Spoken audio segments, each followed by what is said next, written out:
Up to the 1980s, the three original networks, ABC, CBS, and NBC, enjoyed a virtual oligopoly in the American television industry. In the 1980s, however, cable television began to experience unprecedented growth. Whereas broadcast TV allowed a viewer to receive the signals of nearby stations over the air with the help of an antenna, cable technology brought a much wider array of channels directly into the home by way of coaxial cable. For a monthly fee, cable TV subscribers could receive traditional local broadcast stations, broadcast superstations delivered to cable systems by satellite from distant cities, premium movie services, and a wide array and growing array of specialized cable-only channels. Originally called community antenna television, cable TV had been around almost as long as television itself.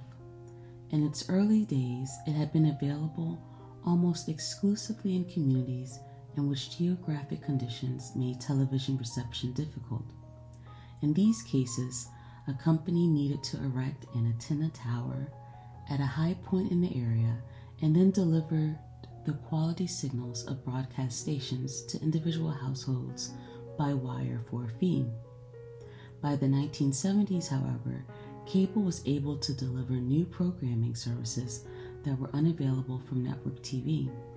In 1972, for example, HBO began offering its subscribers recently released movies, uncut and commercial-free, months or years before the broadcast stations would air those same films, edited for time and content restraints and interrupted by advertisements. Only 8% of American households received basic cable in 1970. By 1980, that number had climbed to 23%, and it would double within the next 4 years. By the end of the decade, nearly 60% of American homes were wired for basic cable, and almost half of those were receiving some premium channels. In the late 1970s, more than 90% of the primetime viewing audience was tuned to ABC, CBS, or NBC. By 1989, that number was down to 67%, and it fell steadily throughout the remaining years of the century. During this same period, independent stations, channels not affiliated with one of the networks, also became stronger competitors of the networks than they had ever been before. One result of the growth of cable was the fragmenting of the television audience.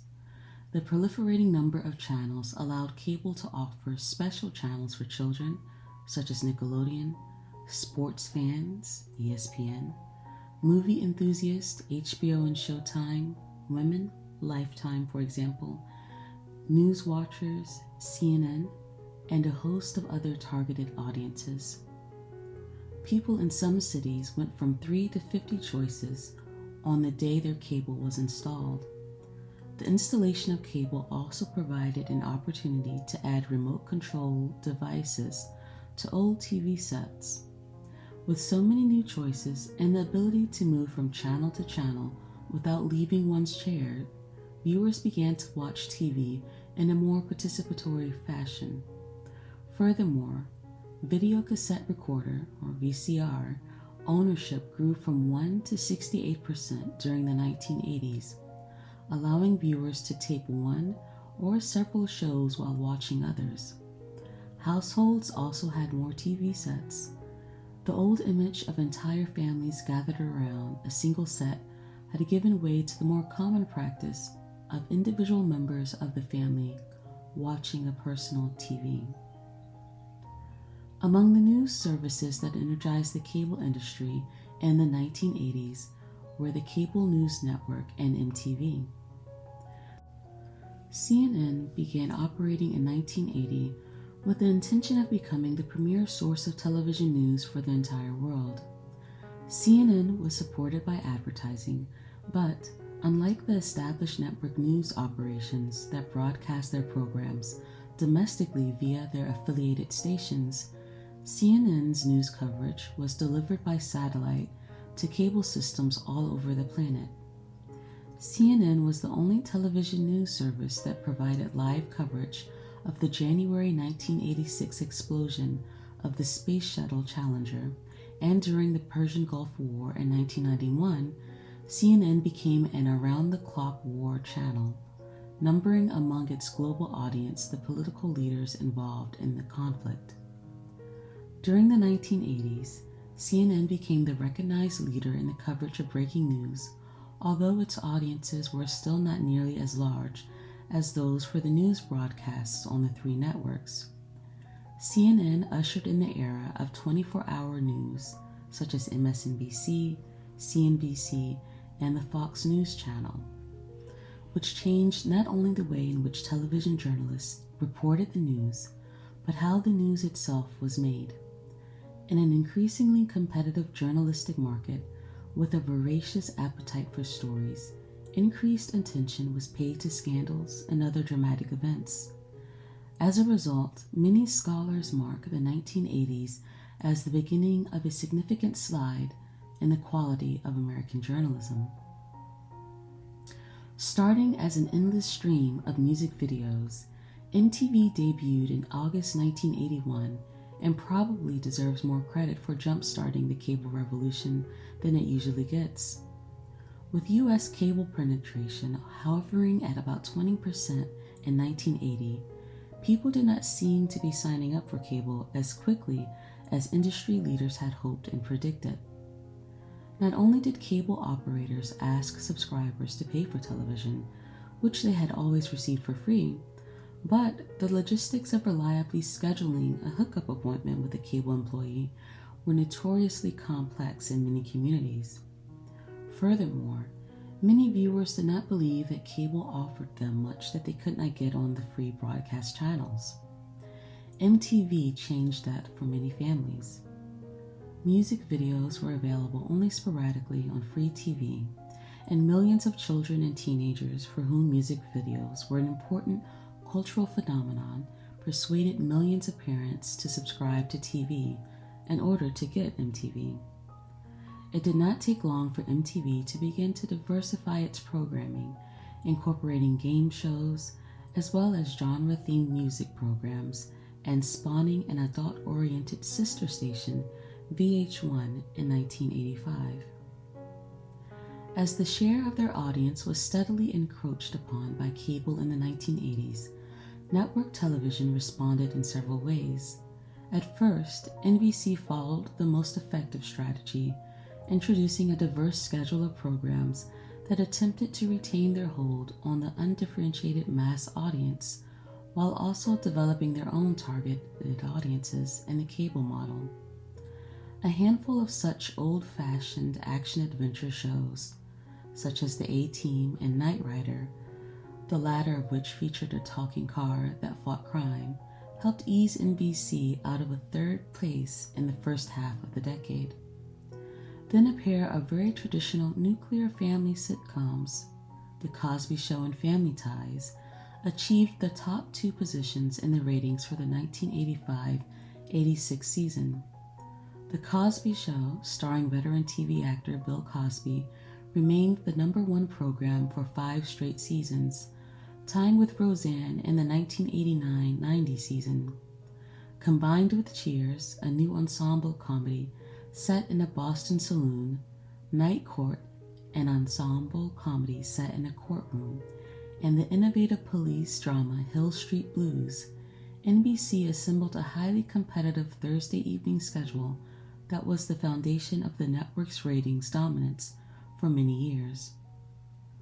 Although mainstream dramas and comedies were an important part of the programming landscape in the 1980s, Hill Street Blues represented an important new philosophy for NBC. Rather than following its usual course of action, NBC began to develop some of its programs for a smaller but selective audience. Sensitivity to demographics was nothing new. CBS's overhaul of its schedule in the early 1970s was evidence of this. But in 1981, NBC began to focus on an even more specific audience, one for which advertisers would pay the highest rates. In an attempt to lure young, educated, upscale viewers away from cable channels in the VCR and back to network TV, NBC speculated that critically acclaimed programming might be the best bait. Least objectionable programming began to give way to target marketing on selected segments of the network schedule. Hill Street Blues was the first serious attempt at this new strategy. Literate, visually dense, narratively complex, and using coarse language that sounded more like the movies than television, Hill Street Blues was held as evidence that network television could aspire to become a serious dramatic art form. Critics, novelists, professors, and others who had generally ignored or disdained television celebrated Hill Street Blues with enthusiasm. Although the ratings of the early episodes were very low, the show slowly caught on after receiving a record-breaking number of Emmy Award nominations. Not only did it bring NBC the desired audience and advertisers, but after a few seasons it became a modest hit. The success of Hill Street Blues ushered in a renaissance of network dramatic programming that has continued into the 21st century. Such critically acclaimed series such as St. Elsewhere, LA Law, 30-something, Twin Peaks, Homicide, Life on the Street, Law and Order, and several others emulated the programming philosophy established by Hill Street Blues. By 1994, the quality drama, as this type of program had come to be known, had grown from a specialized form to a mainstream genre, with NYPD Blue and ER among the highest rated shows. The quality drama had been designed in part to compete with the more serious fare that could be seen on cable movie channels. By the 1990s, those cable channels were dropping quality dramas of their own after the network model. HBO's Oz and The Sopranos, gritty series set respectively in a prison and in the world of organized crime, were both created by veteran writers and producers of network quality series. The latter became one of television's biggest success stories in the early 21st century, winning raves from the critics and a host of awards and a wide, dedicated audience. I hope you have found this relaxing. Until next time, goodbye.